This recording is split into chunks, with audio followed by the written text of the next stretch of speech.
Hi, I'm Chris Wilson from Grinding Gear Games. Each week we make a video about an interesting Path of Exile character build that a player has submitted.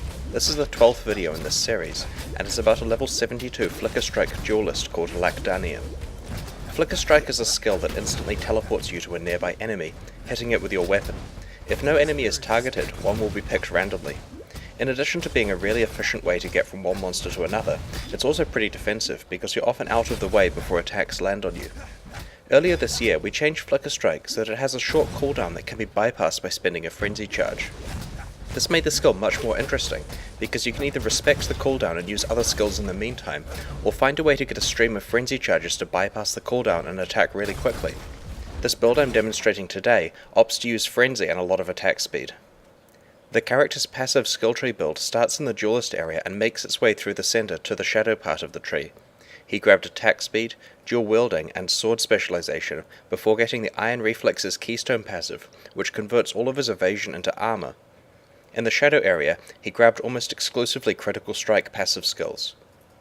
This build doesn't really require any niche unique items to work correctly, so it's able to use a lot of powerful rares. Both of these swords are high damage Dragonbone rapiers.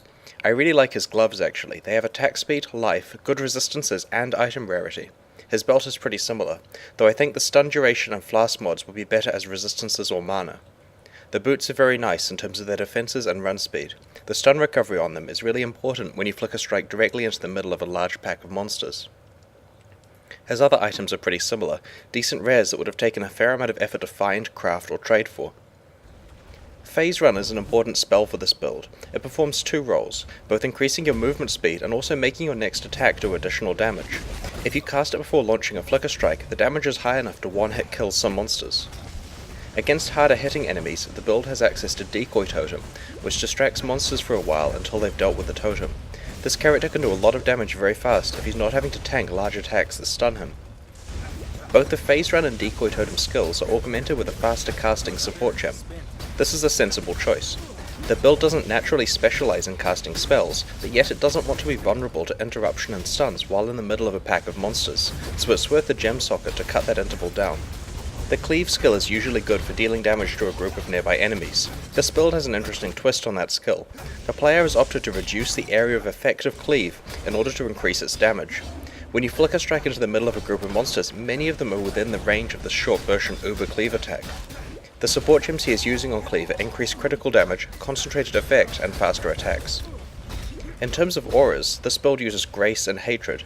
The Grace aura grants evasion, which turns into armor due to the Iron Reflex's Keystone passive. The Hatred aura grants additional cold damage, which in addition to killing enemies faster, has the advantage of freezing and shattering monsters. This means on certain maps, enemy necromancers cannot raise their corpses. This build also has access to the Lightning Strike skill, which the player has supported with lesser multiple projectiles, pierce, and the increased critical strike support gems.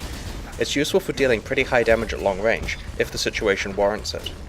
Because of the emphasis on critical strikes in the passive skill tree, the critical weakness curse and his diamond flask are both very useful when burst damage is needed.